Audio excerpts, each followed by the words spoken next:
Transmitimos en vivo desde los estudios de Teleamazonas. Asistimos a una semana definitiva. El próximo domingo, elecciones generales. A esta hora, el domingo 19 de febrero, tendremos ya resultados preliminares de la voluntad ciudadana expresada en las urnas. La conformación de la Asamblea Nacional es trascendente para los afanes de cualquiera de los sectores que se han enfrentado en la campaña electoral. Desde el Parlamento se puede emprender tareas para consolidar el proyecto de Rafael Correa o para desmontar este aparato construido durante 10 años. Será la legislatura el gran escenario para la realización y auditoría de lo que ha ocurrido alrededor de la revolución ciudadana. Hoy vamos entonces a provocar un diálogo sobre los retos y propuestas para la nueva Asamblea Nacional. Antes de presentar a los invitados de Hora 25, debemos dar una explicación a la audiencia de nuestro programa de opinión. Hemos anunciado desde hace una semana la presentación de una entrevista con el candidato Lenín Moreno para hoy. Esta entrevista fue acordada, fue pactada desde hace un mes atrás. Se había convenido algunos aspectos de la producción. El pasado día viernes, su equipo de Lenín Moreno de comunicación confirmó su participación y se definió la estructura del programa. A última hora, recibimos una llamada desde el buró de campaña de Lenín Moreno para cancelar la presentación referida. La explicación fue que esto obedecía a la agenda de campaña. Teleamazonas ha cumplido a cabalidad. Hemos presentado a todos los candidatos a la presidencia de la República en expresión sin duda evidente de pluralismo y democracia. Hoy, por las circunstancias señaladas, no podremos ofrecer la voz y el pensamiento del candidato de Alianza País. Los televidentes sacarán sus propias conclusiones. Martina. Así es, Andrés, buenas noches y buenas noches a nuestros amigos televidentes. Obedeciendo no solo a nuestro deber ético de analizar a todas las candidaturas que en estas elecciones se presentan con la misma lupa y el mismo criterio, sino también a la expectativa ciudadana de acceder a esa información, daremos paso a uno de los reportajes anteriormente dispuestos para esta noche, de manera que los panelistas que hoy nos acompañan puedan discutirlo. Ese reportaje aborda la candidatura de Lenín Moreno. Personaje que cuando partió de la vicepresidencia afirmó que se marchaba cansado, pero que 4 años más tarde retornó a la contienda electoral con miras a la presidencia. Si ese cambio de rumbo fue algo parcialmente impuesto por los números de las encuestas que lo convertían en la mejor opción de país de no dejar la presidencia, es algo que aún se debate. Sea cual fuera la verdadera respuesta a ese debate, lo cierto es que Moreno maneja un estilo distinto al del actual presidente, y es quizá ese el mayor atractivo de su candidatura. Pero ¿equivale un estilo diferente a una ideología y gestión política distintas? Quizá la respuesta a esa pregunta yace tanto en sus ausencias en campaña como en las promesas que realiza cuando sí hace actos de presencia. En el nuevo mandato de la Revolución Ciudadana, el estilo será totalmente diferente. Así empezó a marcar distancias de forma con Rafael Correa, el aspirante a la presidencia de Alianza País, Lenín Moreno. Si esas diferencias se quedan en la forma y no trascienden al fondo, es algo que entra en cuestionamiento en esta campaña, en la que Moreno ha formulado propuestas que en ocasiones no encajan con las conductas o los resultados de las políticas emprendidas por el gobierno. Que los estudiantes bachilleres puedan estudiar en la universidad que deseen y en la facultad que deseen. Para eso crearemos 40 universidades técnicas. Y si puede hacerlo, hágalo ya. No espere a ser presidente. La pregunta es, ¿cómo puede haber desempleo en un país que hay tanta riqueza? Fácil. Ahogaron al sector privado, lo acorralaron. Ciertas excepciones, en cambio, sí muestran similitudes de fondo con las políticas que ha impulsado Rafael Correa. No se votará a la calle a ningún empleado público, peor, a ningún maestro. Vamos a entregar una pensión a todos los ancianos en situación de vulnerabilidad, más el seguro social, porque eso le ofrezco 300 o 400 mil empleos. ¿Por qué no ofrezco quitar todos los impuestos? ¿Saben por qué no ofrezco? Porque voy a ganar. Pero las ambiguas distancias entre el actual presidente y Moreno no solo radican en su visión de país, sino que algunos sospecharon que también se aplicaban a su visión de equipo. Con casos de corrupción tomando protagonismo antes de inscribir el binomio verde, las especulaciones de que Moreno no estuviera satisfecho con su compañero de fórmula Jorge Glass fueron abundantes. Se resolvieron así. Puedo pasar la posta y a las manos más limpias, a las manos más transparentes, a las manos más patriotas. Ahora le toca a Lenín y Jorge continuar. Hemos sido víctimas de severos, durísimos, groseros, agresivos, aleves ataques. Debo ser el funcionario público más atacado en los últimos días. Pero la presunta corrupción que contamina al gobierno no fue titular del momento, sino que se transformó en un tema de campaña recurrente. Le restó protagonismo a las políticas y propuestas y similitudes o diferencias con Rafael Correa. Sobre todo, cuando Carlos Pareja Yanuseli, implicado en tramas de corrupción en Petroecuador, publicó testimonios personales donde hacía alusión al vicepresidente Glass cuando se refería a casos de corrupción.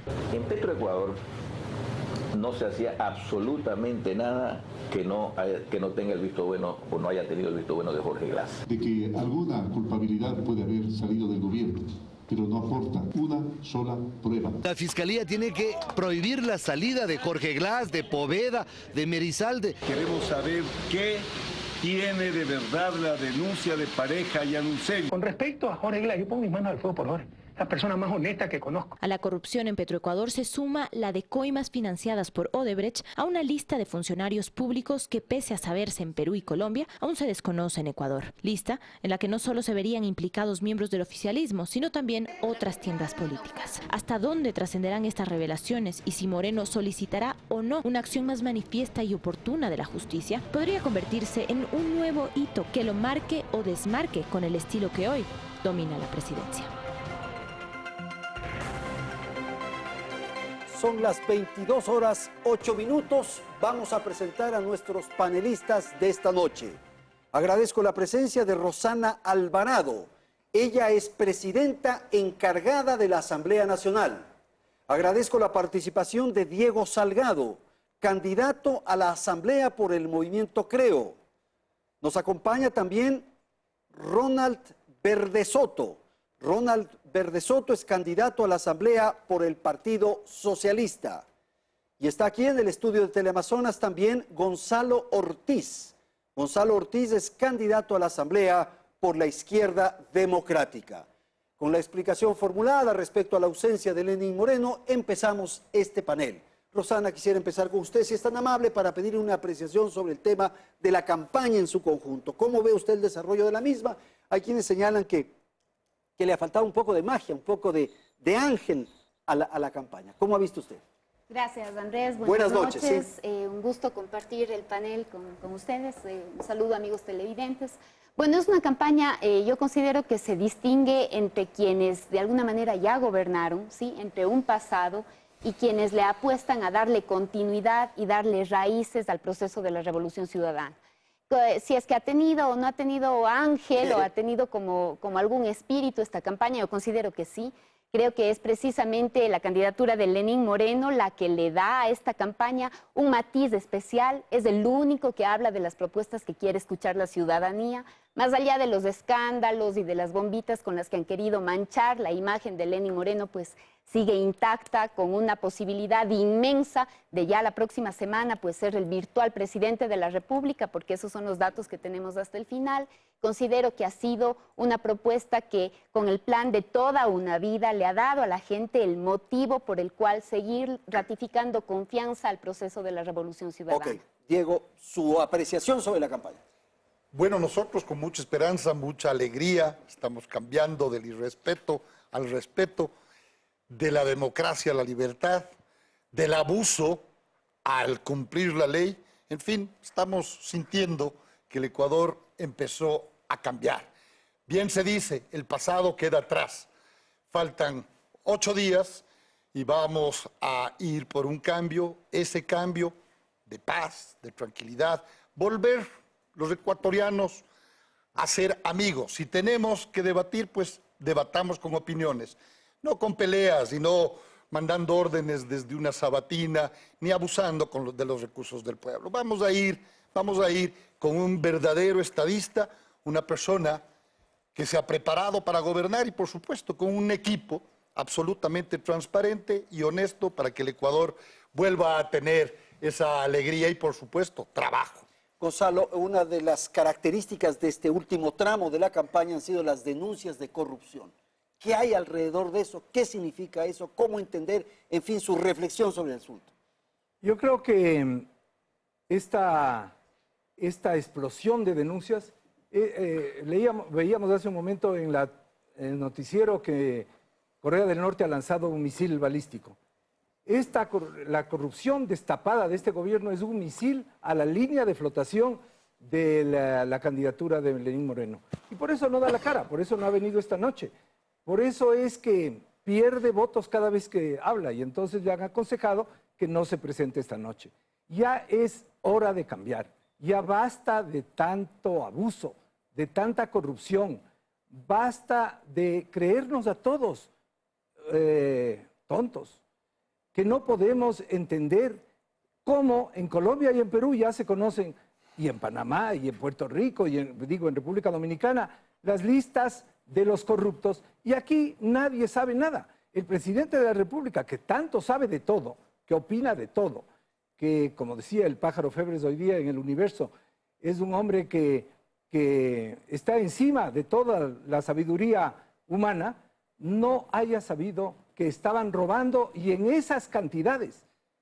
Esto es lo que ha marcado estos últimos días de la campaña, de una campaña por lo demás para nosotros muy exitosa con el general Paco Moncayo, el único que le puede ganar a Lenín Moreno en la segunda vuelta. Ronald Verde Soto, la corrupción, por favor. Bueno, esta campaña ha sido ardua para todas las organizaciones políticas y obviamente lo que se trata de hacer desde la oposición es enmarcar el tema de la corrupción, porque es la única forma que ellos ven para tratar de bajar los puntos de Lenín Moreno. Sin embargo, debemos entender que el pueblo ecuatoriano está cansado de estas cosas, debemos entender que ahora tenemos que hablar de fuentes de trabajo, tenemos que hablar de crear empleos a través del emprendimiento, tenemos que hablar acerca de cómo se va a hacer la fiscalización y además tenemos que hablar de educación. Eso es lo más importante. Creo que ya la gente está un poco cansada, quedan 8 días para que se termine esta campaña. Obviamente seguirán habiendo denuncias de lado y lado y creo que el pueblo ecuatoriano ya no se merece esto. Creo que debemos caminar hacia adelante, creo que debemos emprender ya un camino de propuestas. Tenemos 8 días y hay muchos indecisos en el país, entonces sí es importante que vayamos proponiendo las propuestas, sobre todo en el Partido Socialista. Pero Ronald, si es que se han producido hechos de corrupción, hay que fiscalizar, hay que investigar, hay que sancionar. Totalmente de acuerdo. Y el Partido Socialista es enfático en decir esto. Si es que hay corruptos, tienen que irse presos. Vengan de donde vengan. Nosotros no tenemos contemplación con nadie, de ninguna forma. Y como organización política nosotros lo hemos dicho. Sin embargo, debemos de entender que el pueblo ecuatoriano debe caminar hacia adelante. Y eso es lo que hemos dicho todos. Todas las organizaciones políticas, a la final debemos aunar nuestros esfuerzos para sacar al pueblo ecuatoriano adelante, para caminar hacia el futuro, para caminar al desarrollo. Y esas son las propuestas que traemos. Diego, ¿se podría pensar que hay una institucionalidad que le debe al Ecuador una ofensiva para enfrentar la corrupción? Mire, Andrés, yo debía haber iniciado por ahí. Yo me solidarizo con Martín Pazares, un periodista que opina diferente al gobierno, perseguido, amenazado, salen fotos del hijo y de la esposa y una cuenta, burguesachos, @burguesachos, que me ha perseguido a mí, hoy le persigue a Martín. Eso ha sido los 10 años de Alianza País. Con recursos de los ecuatorianos nos persiguen. La ley Mordaza, ¿para qué sirve? Para callarles a los periodistas y a los medios de comunicación independientes y para perseguirnos a los que opinamos diferente a este gobierno. ¿Qué institucionalidad podemos nosotros pensar cuando el quinto poder o la quinta función, que es la que tiene que nombrar fiscales, siempre nombra a los mejores amigos del presidente saliente? Ahí está, hoy, Juan Pablo Pozo, compadre del presidente, según entiendo, presidente del Consejo Nacional Electoral, le sacaron del estadio Diego, de ¿usted Cuenca. cree que hay una estructura institucional que ha sido construida, que ha sido elaborada para proteger, para tapar, para qué? Pero por supuesto, fíjese usted el artículo 129 de la Constitución. Para poder enjuiciar a un presidente o vicepresidente de la República, prácticamente se necesita la huella digital, en la caja fuerte y en los dólares que caen del cielo para poderle llevar a juicio político. Más fácil es ir, o sería, si habría una fiscalía proba y transparente, sería ir. Si yo ya tengo la huella digital, ya le voy llevando a la fiscalía de una vez a que le hagan el proceso y el seguimiento del caso, si le metan preso. Rosana, hay quienes señalan que la Asamblea no ha hecho una tarea lo adecuado en el tema de la fiscalización y que por eso es que en muchos casos estos temas de corrupción aparecen, brotan y no hay un seguimiento político sobre el asunto. Pero es que porque hay una confusión de asambleístas que están por concluir su periodo y no terminan de distinguir que el juicio político es diferente al juicio penal. Claro. El juicio penal, para eso pues se tiene que presentar, ¿no es cierto?, con la denuncia, con alguna prueba para que inicie la investigación de parte de la Fiscalía. Y el juicio político, en cambio, es por incumplimiento de funciones, estimado Andrés. Entonces, a partir de eso, yo creo que la oposición ha encontrado alguna forma como de hacerse notar, de hacerse sentir. Ha sido una oposición que no ha estado ni siquiera a la altura para hacer una oposición a un gobierno legítimamente constituido, un gobierno que ha ganado todas las elecciones. Ahora, si es que vamos a la discusión sobre el tema del Consejo Nacional Electoral, veo que cuestionan al Consejo Nacional Electoral, que es el mismo del año 2017, es el mismo que en el año 2015 reconoció la victoria de toda la oposición en las alcaldías de las principales ciudades del país. Allí sí, ¿por qué no impugnaron los resultados? Allí sí, ¿por qué no le denunciaron que es compadre, que de alguna manera, dejando de alguna manera como que allí había alguna especulación, que algún tipo de favorecimiento ilegítimo a la voluntad popular, con la voluntad popular, en las elecciones en las que ganó la oposición? Entonces creo que a partir de eso, primero aclarar, aquí estamos enfrentando un proceso de elecciones limpias, transparentes, creo que con uno de los sistemas además más transparentes en el mundo, como es el que se plantea en el Ecuador, y considero que a partir de eso, este tema de la corrupción, este tema de señalar como jueces de la moral, de las buenas costumbres al gobierno de la Revolución Ciudadana, pues es una denuncia sin ninguna prueba que no ha conseguido ir más allá. Diego tendrá que responder eso rápidamente y después le doy la palabra a Gonzalo. Mire, no tengo nada que responder, pues quien no le parece es la señora presidenta encargada, porque el artículo 129 de la Constitución dice cuáles son las 3 causales para llevar a juicio político, que es el control político al presidente y al vicepresidente de la República. El control administrativo lo hace la Contraloría y el control penal lo debería hacer la Fiscalía, hasta por oficio, fíjese usted. Yo le estoy pidiendo que comparezca desde el 8 de noviembre al vicepresidente Glass. Y mire, la presidenta de la Comisión de Fiscalización la acabamos de ver que le canta al oído. Ok, Gonzalo, la corrupción... A ver, pero ¿quiere decir algo? Claro, ¿cuál es el problema? O sea, no comprendo cuál es el punto que estableces, Diego. ¿Cuál es? Somos legisladores del mismo partido oficialista. Los procesos de fiscalización que se han presentado, que reúnen unos requisitos que son mínimos. Lo que pasa es que ni siquiera han llegado a cumplir con el número de firmas que se requieren para iniciar los procesos. Luego, ¿es buena la fiscalización si es que les da gusto a ellos? Tampoco es así. Hay que encontrar mérito, pero aquí y en cualquier parte del mundo hay que encontrar mérito que dé sustento a un juicio penal, pero también a un juicio político. Todavía yo no he presentado, así es que tengan paciencia, ya llegan, las pruebas ya están ahí. Por lo tanto, yo creo que es mejor irse directamente a la Fiscalía, porque son temas de peculado, ¿no? Corrupción a las claras. Gonzalo Ortiz. Yo creo que el tema de la institucionalidad es tal vez una de las quiebras más grandes de estos 10 años. No ha habido institucionalidad porque no ha habido una división real de los poderes. Le declararon muerto a Montesquieu y así hace todas las dictaduras. Todos los gobiernos autoritarios declaran muerta a la democracia y a la separación de los poderes. No ha habido una verdadera fiscalización de parte del Congreso. Tampoco ha habido un sistema de justicia que funcione mínimamente independiente. Como bien se dice, a través de la sabatina se ordena a los jueces lo que deben hacer y lo que no deben hacer y a qué jueces hay que votar porque no le han dado la razón al gobierno. Tienen terror del Consejo de la Judicatura, que no debería ser sino una instancia administrativa y se convierte en verdaderamente la inquisición de los jueces independientes. Okay. Ronald, con usted terminamos esta ronda, por favor. Bueno, realmente en el tema de institucionalidad, si es que hablamos, yo creo que en este gobierno se ha construido la mayor institucionalidad del país, ¿no? Ahora están ofreciendo desinstitucionalizar al país. Cuando dicen vamos a eliminar Cenecit, vamos a volver a otra constitución, vamos a eliminar la ley de comunicación, eso es institucionalidad. Nosotros creemos que toda actividad en el Estado debe estar normada y debe estar arreglada. Los ciudadanos debemos cumplir, pues. Y, por ejemplo, si es que existen problemas en la operatividad de las leyes, tendremos que revisarlos desde la Asamblea Nacional. Tendremos que sentarnos con la ciudadanía, obviamente, con los involucrados. Por ejemplo, en el tema de la ley de comunicación, sentémonos con los dueños de los medios de comunicación, con los periodistas, con la ciudadanía y veamos cuáles son esos nudos críticos. Pero no podemos ofrecer eliminar una ley, desinstitucionalizar el Estado, porque regresaríamos 10 años antes. Entonces, sí es importante entender que no se puede demagógicamente ofrecer eliminar institucionalidad del Estado, porque ha tomado mucho tiempo construir. Y es fundamental que nosotros entendamos nuevamente que toda actividad del Estado debe estar regulada y debe estar regulada con responsabilidad, pues, de todos los actores que intervienen en estos procesos. Ok, muchísimas gracias, Ronald. Hacemos una pausa, vamos a la publicidad y retornamos en un instante para continuar con este panel aquí respecto a los retos, desafíos de la nueva legislatura.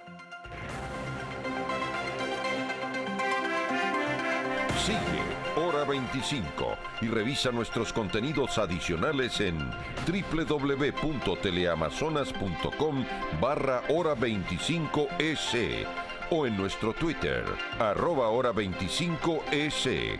Encuéntranos en Facebook como Hora 25 Ecuador Oficial.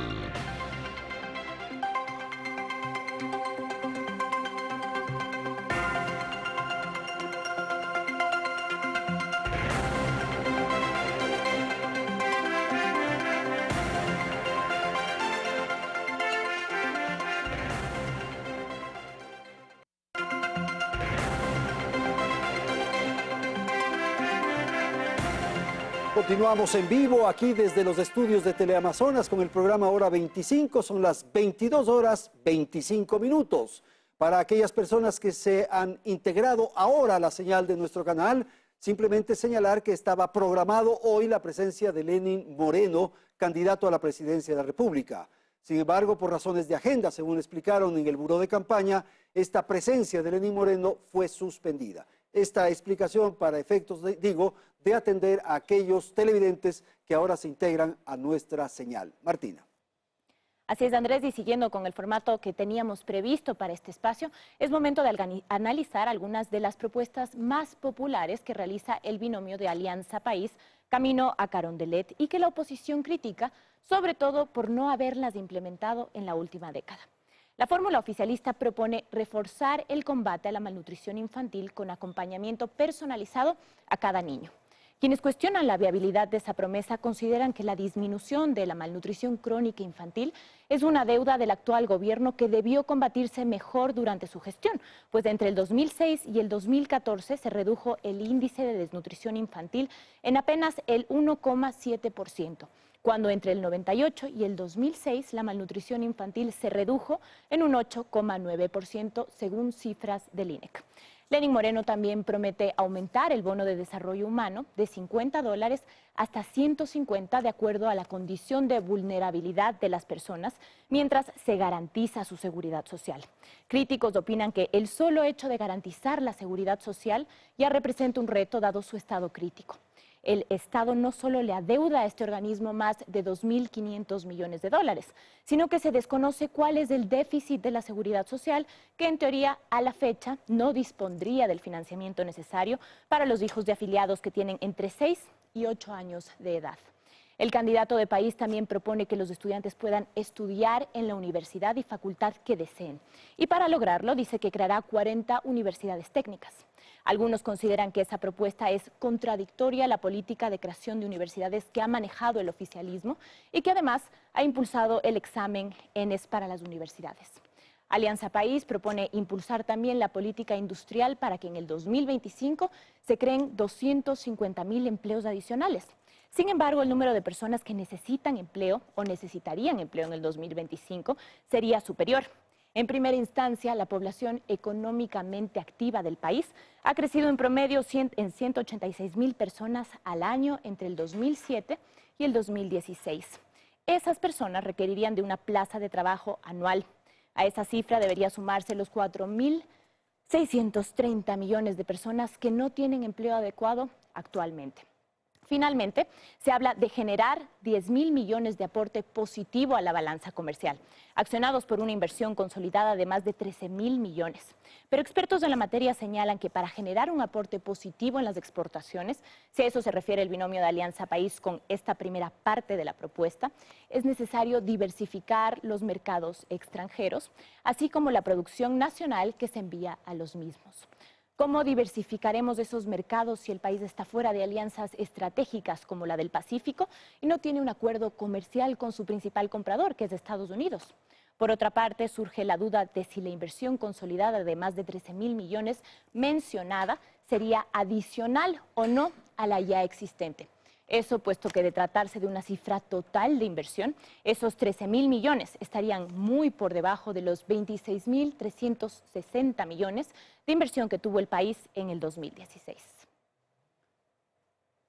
Gracias entonces por atender este programa y vamos a continuar con el panel y quisiera volver con usted, Ronald, para pedirle una apreciación sobre estos desafíos de la economía que tiene la nueva administración. Hay que entender que las dificultades con las que se produce la transición provocan sin duda la necesidad de hacer ajustes. ¿Cómo entender, cómo plantear los retos, los desafíos de la nueva administración? Bueno, realmente debemos de entender que la matriz por la que este país tiene sus ingresos siempre ha sido una matriz extractivista, una matriz del petróleo, y eso es lo que debemos ir cambiando poco a poco. Hemos empezado con una matriz del conocimiento en estos 10 años, pero es necesario y fundamental el aligerar estos procesos y cambiar esta matriz a una matriz de producción, pero basada sobre todo en el emprendimiento. El emprendimiento es fundamental en los ecuatorianos. Los ecuatorianos, recordemos que somos emprendedores, que somos soñadores, pero nos hace falta una base. Debemos generar esa base de emprendimientos, sobre todo a través de la inversión de la misma banca pública, creando una banca pública del pueblo, una banca pública de desarrollo que no se asemeje de ninguna forma a la banca comercial. Tenemos ahí un problema. En la banca comercial a usted le reciben su dinero al 2% de interés.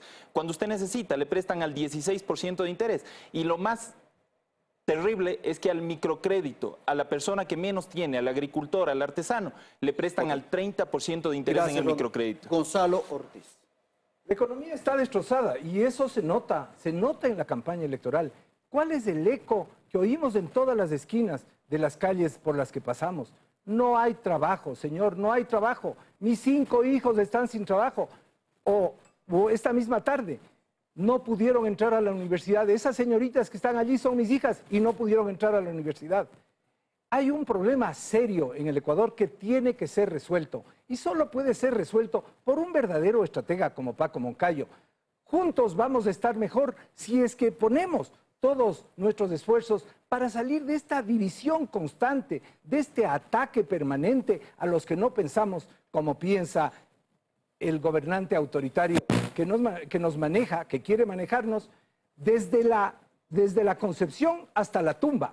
Todo tiene que ser normado por el Estado. ¿Dónde se estudia? ¿Qué se estudia? ¿Cómo se estudia? ¿Dónde se trabaja? ¿Dónde? Desde la primaria. Están destruyendo a la familia con las famosas escuelas del milenio. Dicen ahora que las escuelas del milenio son muy buenas porque además hay residencia. Para los niños de la escuela, residencia estudiantil. ¿A qué horas están con sus padres? Ese es el gran avance de las famosas escuelas del milenio. Rosana Alvarado, el tema es que el modelo que se construyó durante estos 10 años finalmente colapsó, algo ocurrió, a tal punto que ahora se han tomado una serie de decisiones más bien neoliberales. Privatizaciones, acercamiento con el Fondo Monetario Internacional, Tratado de Libre Comercio con Europa, en fin, a ver. Ha sido un acuerdo comercial con Europa, Andrés, precisamente teniendo presentes estos 2 años en donde la caída del precio del petróleo, más algunos otros asuntos, el terrible terremoto que tuvo que enfrentar nuestro país en el año 2016, el pago que tuvimos que hacer a la Oxy, lo que ha sucedido con la Chevron, en fin, una sucesión de factores que nos han hecho tomar algunas medidas, pero por ejemplo en lo del acuerdo comercial, que no es lo mismo que Tratado de Libre un Comercio, tratado no de está libre bien dicho, comercio, ¿no? no es lo mismo. Ya. Sobre eso pues se ha venido discutiendo, se ha conversado, ha sido una propuesta que inclusive pues ha sido reconocida a nivel de la Asamblea Nacional por diferentes partidos y movimientos. Si es que quedan temas pendientes, claro que quedan temas pendientes, hay temas sobre los cuales hay que seguir trabajando y seguir mejorando. Por eso precisamente es que queremos tener 4 años más de gobierno. Ha sido importantísimo aquí reconocer cómo el IES, la seguridad social, no solamente ha ampliado su cobertura y con eso se ha robustecido. Por fin podemos hablar de pensiones jubilares que se acercan más a las condiciones de nuestras personas de la tercera edad. Ya no tenemos esas pensiones indignas que eran debajo de los $20 con las que recibió este gobierno la seguridad social. Aquí, dado que se ha hablado tanto de la institucionalidad destruida en el Ecuador con el gobierno de la Revolución Ciudadana, ¿cuál era la institucionalidad que teníamos antes, Andrés? La bancocracia al poder. El gobierno de la plutocracia, ese es el que con la banca se iba acomodando para favorecer intereses de un puñado de ecuatorianos. ¿A cuenta de qué? Okay. A cuenta del sufrimiento del pueblo ecuatoriano, a cuenta de eso. A ver, ahí tiene que responder usted. Sí, no, simplemente me gustaría saber en qué avión o de quién es el avión en el que se está trasladando ahora Lenín Moreno de ciudad a ciudad, para ver quién está prestando. No, yo no sé, yo no soy de esa, pero seguramente Rosana sí sabe, así es que sería bueno que nos cuente, porque incluso creo que es su coterráneo. No conozco. Yo tampoco, pero bueno. No conozco si es que será un avión alquilado, facilitado, porque no, con eso más bien en buena hora esa aclaración, entonces no es de parte del Estado. Estoy contestando la pregunta que usted me hace, claro, porque yo sí contesto. Entonces, cuando, en este caso, cuando me hacen una pregunta, yo tengo que contestar. No está siendo pagado por el Estado ecuatoriano en buena hora. No está siendo pagado, no proviene de los recursos públicos. Así es. Pero esa ha sido, por supuesto, esa ha sido la... No, no hay que agradecer. Así hay que hacer. Lo que pasa es que con la calumniología que ustedes han desarrollado, pretenden siempre acusarle a nuestro candidato de que los recursos que provienen para la campaña son del Estado. No ha sido así. Esta semana los funcionarios públicos están con licencia para hacer campaña. Ok, Gonzalo, a ver, en estos 2 años que se han destruido 350,000 puestos de trabajo, 350,000 puestos de trabajo. No son 2.500 millones de dólares que adeuda el gobierno saliente al Instituto Ecuatoriano de Seguridad Social. Son cerca de 15,000 millones de dólares, porque hay que sumar los más de 11,000 millones de dólares que pone el gobierno en bonos y que exige que esa banca pública, que dicen por ahí, esa banca pública que realmente es de los afiliados, el BIES, tiene que comprar. Y también presiona a los bancos privados para que compren esos bonos. Vamos a ver de dónde saca el Estado, el nuevo gobierno y los siguientes para poder pagar a nosotros los afiliados. Fue este gobierno, a través de la Asamblea Nacional y su mayoría, que le quitaron el 40% de la jubilación que aportaba el gobierno o el Estado a través del gobierno a los ecuatorianos. Ahora ya no hay. Y en la ley y en el derecho público se hace exclusivamente lo que dice la ley. Así es que los ecuatorianos y los jubilados sabemos que sí, que Alianza País nos quitó también el 40% de aportación del Estado. El tema más crítico que tendrá la nueva administración es el nivel de endeudamiento. Que no se sabe cuánto es. ¿Qué significa eso? Significa, de lo que más o menos se conoce, alrededor de 5 veces el feriado bancario. Al menos. Porque no sabemos exactamente cuánto es la deuda. Esta es una de las incertidumbres más graves para el próximo gobierno. ¿Por qué? Porque a través de leyes y a través de reglamentos han escondido la deuda. La han escondido. Hay una deuda que se conoce, una deuda con China y alguna deuda con los multilaterales. Pero toda esa deuda de corto plazo, de 90 días, por ejemplo, se declaró por ley. La Asamblea le declaró que no era deuda. Así que si usted tiene una deuda de 90 días y está pagando al chulco, no es deuda, señor. Considere que no es deuda, porque el gobierno así lo dice, no es deuda. Nadie sabe cuánto es la deuda. Este gobierno ha tenido, en términos redondos, 360.000 millones de dólares, una cifra que no entra en esta pantalla, 360.000 millones de dólares para 3.600 días, 10 años que están en el poder, 3.600 días. Hagamos la división, han tenido 100 millones de dólares diarios, 100 millones de dólares diarios para todos los derroches, para todos los aviones, para todos los drones, para todos los radares esos que no funcionaban, para todas las juergas, para todo lo que han querido. Cierto es que hay unos cuantos hospitales y unas cuantas escuelas del milenio y unas cuantas carreteras en unos tramos bastante bonitos, en otros tramos bastante feos. Sí se ha hecho obra, pero no funcionan y eso lo saben los ecuatorianos. Necesitamos un gobierno que organice todo eso y que con la poquísima plata que va a quedar, porque se la han feriado todo entre corrupción y gastos, con eso saque al Ecuador adelante. Rosana, me parece que es justo que usted responda eso y enseguida... Pero claro, Andrés, este es un país que sigue creciendo, Andrés, y eso no lo dice, la economía está decreciendo. No, 1.42 dicen las cifras de CEPAL, no el Ministerio de Finanzas, no Semplares, la CEPal. Para este año, 2.9 de decrecimiento. No, si es que revisa usted, Andrés, lo que dice la CEPAL, eso es lo que es la última ponderación, 1.42. ¿En medio de qué condiciones? ¿En medio de qué condiciones, Andrés? Y cada vez más pobreza. No, asimismo, la CEPAL reconoce que, por ejemplo, el índice Gini, que mide la concentración, la acumulación de la riqueza, las brechas entre los que tienen tanto y los que no tienen nada, ese índice ha variado. Hay menos brechas entre los más ricos y los más pobres. Ese es un país que no solamente ha crecido, sino que ha crecido con redistribución, porque eso es fundamental. En los gobiernos de la bancocracia, en los gobiernos en donde se gobernaban para sí mismos, no había ese tipo de crecimiento económico, ni muchísimo menos. Ahí se ahondaron las brechas, se hicieron más grandes las distancias entre los que más tenían, porque tenían un gobierno que gobernaba para ellos y los que menos tenían. 8%. Pero hay que ver, es que es injusto hacer la revisión del último año solamente, Andrés. Es importante revisar todo lo que ha significado estos 10 años. Es verdad, el precio del petróleo en un momento alto, pero desde el año 2014, proveniente de recursos del petróleo, el Ecuador no ha recibido casi nada, si es que hacemos una ponderación de todo este periodo. En medio de eso, ¿qué es lo que nos ha dado estabilidad? Somos un poquito menos dependientes de los ingresos petroleros porque hemos fortalecido nuestra recaudación tributaria. Es más alta que el promedio regional nuestra recaudación tributaria. Los impuestos que se pagan en el Ecuador son más altos que el promedio de la región, no son más altos. ¿Estás de acuerdo, Gonzalo? Estamos por debajo de la media regional. Así mismo. Yo no sé, Entonces, ya no sé en esta cascada de cosas falsas qué es lo que realmente hay que contestar.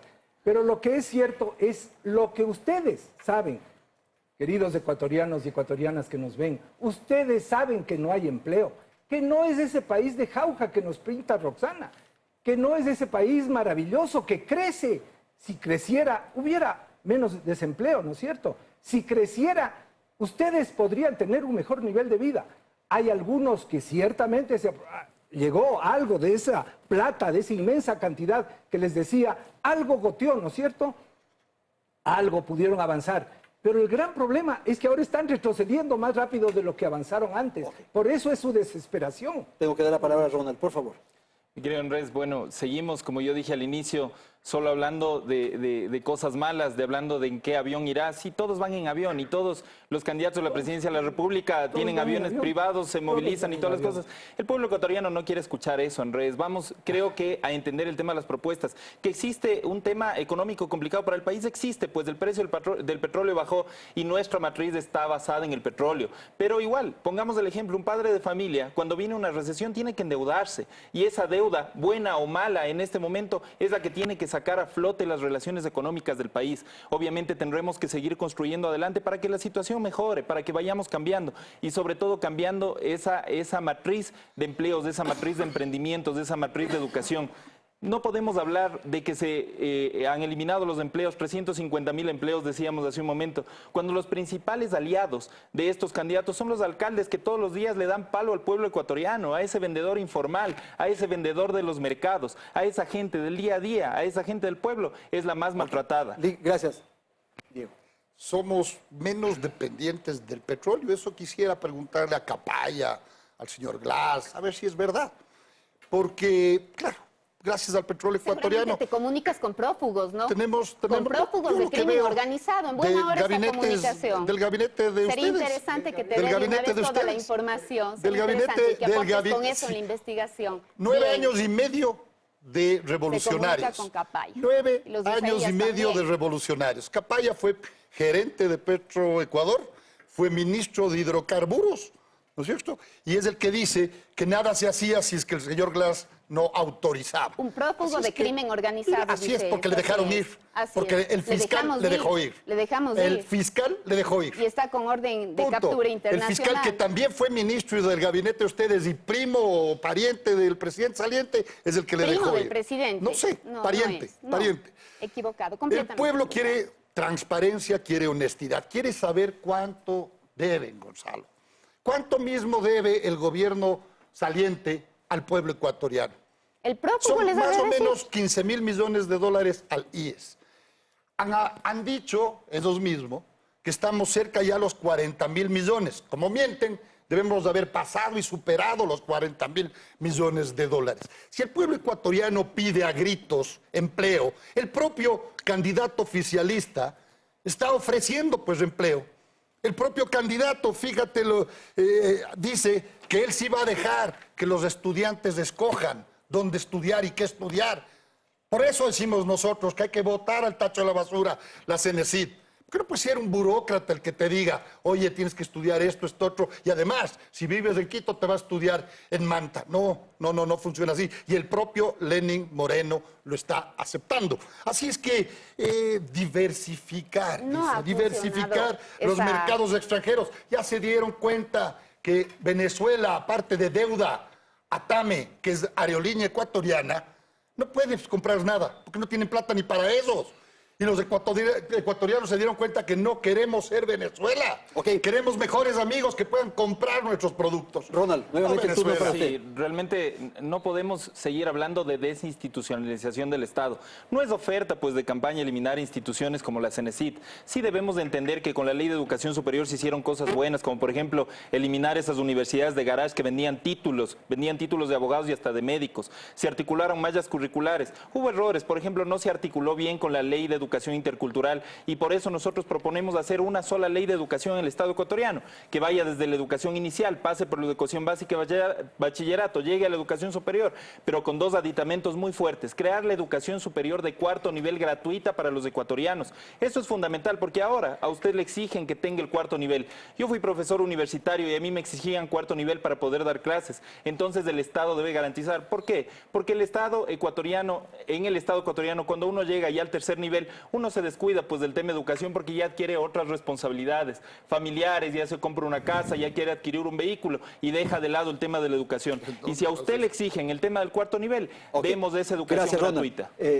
Rosalda, por favor. No hay ninguna posibilidad, Andrés, de que el Estado sea el que le dice al estudiante, estudie esta carrera. Eso es imposible, porque todo, y se ha comprobado de parte de CENESID, cómo funciona el mecanismo de elegir las opciones para ver en cuál damos los mejores resultados para ingresar en la carrera en la que nosotros nos hayamos inscrito. ¿Qué es lo que sucede? No queremos sincerar el tema de la educación superior. Gracias a las nuevas leyes, hoy podemos decir que las universidades están mejor, tenemos profesores a tiempo completo, tenemos por fin investigación universitaria, tenemos un buen sistema de becas, tenemos miles de jóvenes ecuatorianos, hombres y mujeres, que son los primeros en sus familias que han conseguido acceder a la universidad, porque ahora ya no hay un impedimento económico. Hay que dar exámenes para el sistema público de educación, es natural, hay que dar exámenes, los mejores puntuados pueden ingresar, pueden optar por becas.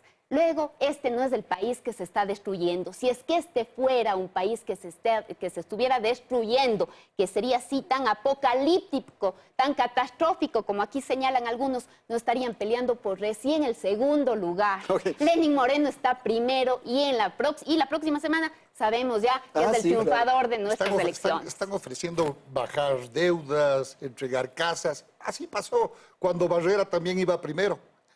Y perdió, 3-1 perdió. Ok, Gonzalo, con usted terminamos. Bueno, este es el momento clave para el Ecuador.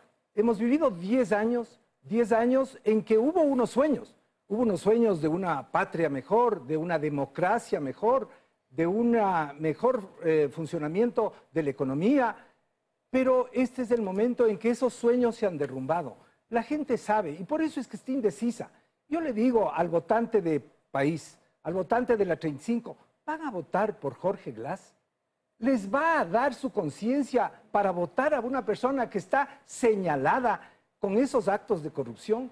Yo creo que tienen que optar por aquel que asegura que las mejoras que se han tenido hasta ahora se mantengan, pero que se elimine toda esa corrupción, todo ese autoritarismo, toda esa manera de hacer las cosas a escondidas e insultando a todos los que no están de acuerdo con él. El Ecuador no es solamente de los últimos 10 años. Esa es una de las mentiras mejor elaboradas de Alianza País.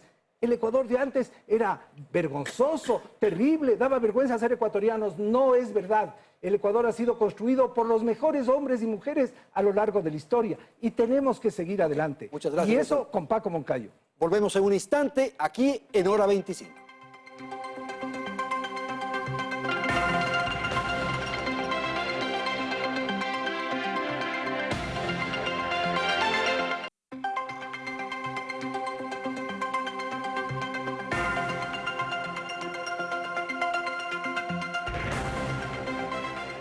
Bien, vamos al segmento final de este programa. Hemos hablado del aspecto que tiene que ver con la corrupción, con la economía, la institucionalidad, los derechos, la expresión ciudadana. Rosana, es otro asunto que requiere alguna definición, ¿verdad? ¿Cómo entender desde la perspectiva de ustedes lo que hay alrededor de los ciudadanos, de lo civil, por favor?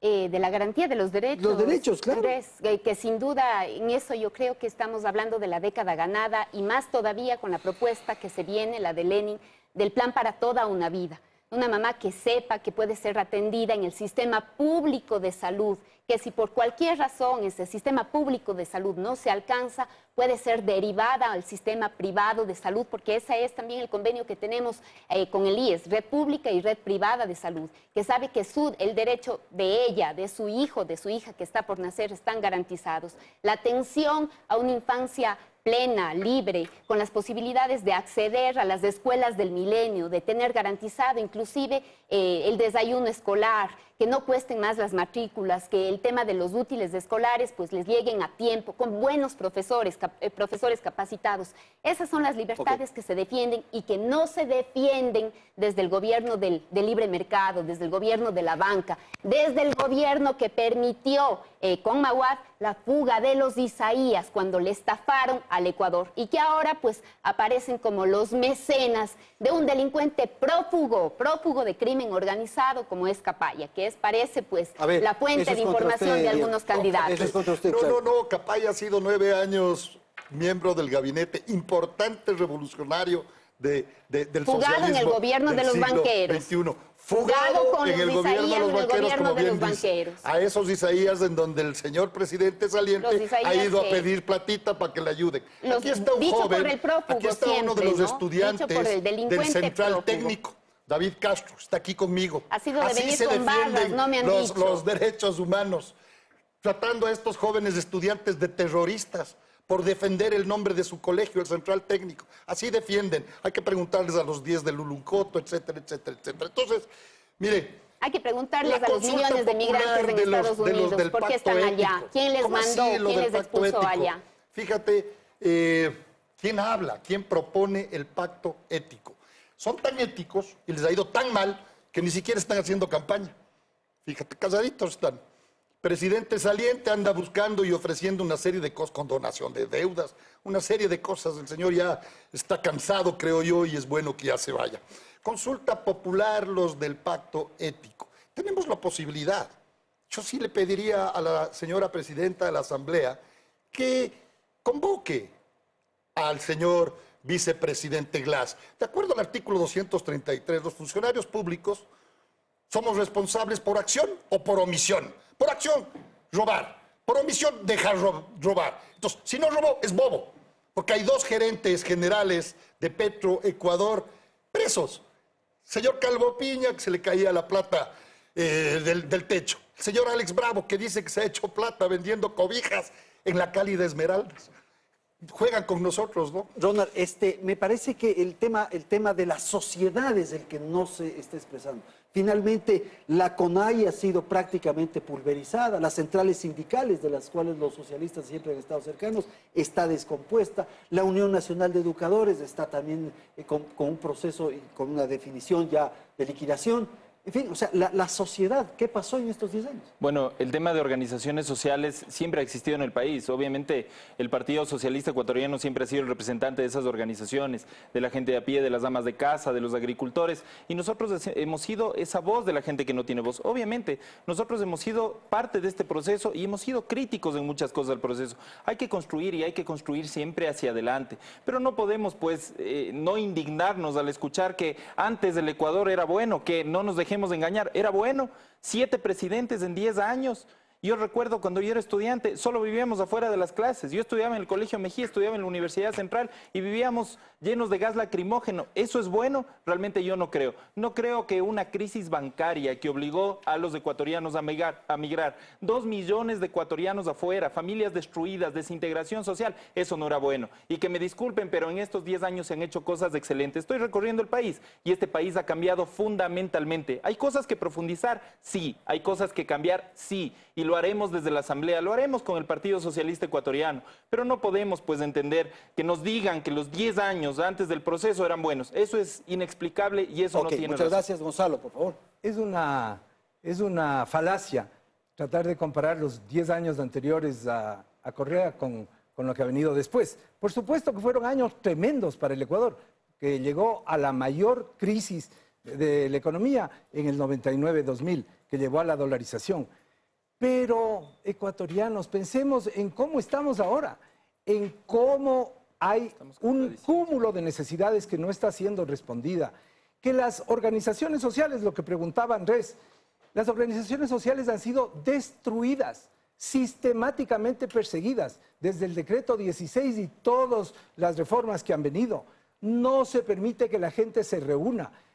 Persiguen a los ambientalistas y el tema ambiental, que es uno de los principales que debemos preocuparnos para el futuro, está totalmente abandonado. El extractivismo a todo trapo.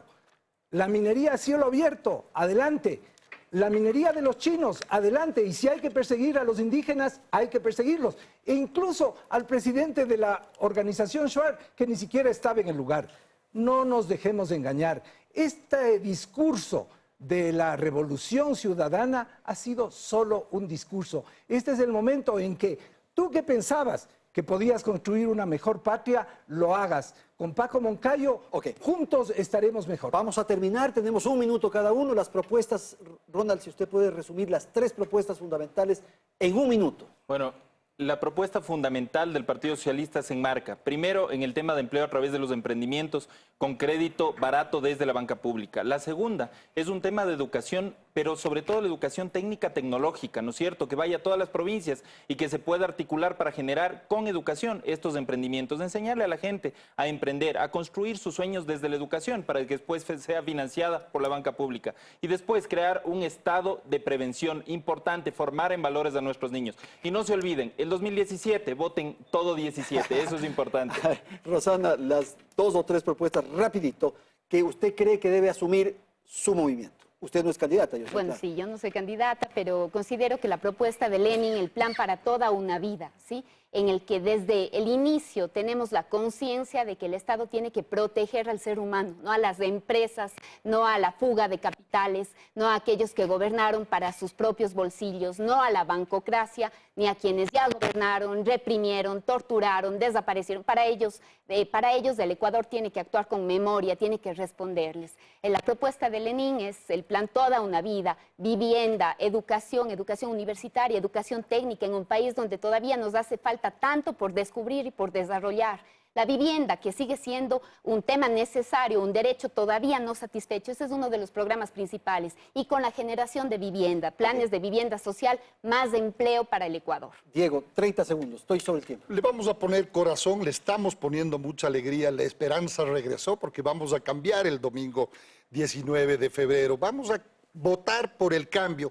Más del 70% de los ecuatorianos ya lo hemos manifestado, ya lo hemos expresado. Por supuesto, desde la legislatura yo me he comprometido con Guillermo Lasso para apoyarle en todas sus propuestas que tienen que ver con el legislativo. Vamos a modernizar a la Policía Nacional a través de la ley de la Policía Nacional y vamos a fiscalizar. Tratarle vamos bien a la policía, fiscalizar. empezando Le vamos por la a tratar Asamblea bien a la Nacional, policía porque hay muy para que en los barrios maltrato no de haya ciertos escándalos. asambleístas. Ni mucho muy menos. bien, Eso tratar es. bien Fíjense, al esto va a pueblo cambiar, ecuatoriano, tratarle bien, va a cambiar no esto. humillarles, no Gracias, ofenderles a los ecuatorianos. Ok, policías Gonzalo, de la 30 Asamblea. segundos, por favor. Esto de que no dejan hablar es parte de lo que ha pasado en estos años.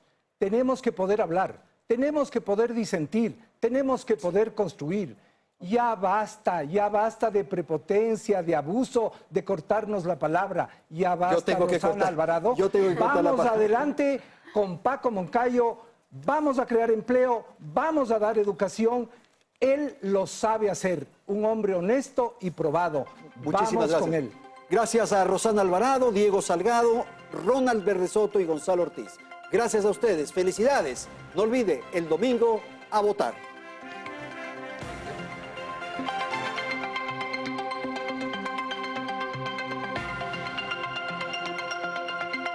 Teleamazonas presentó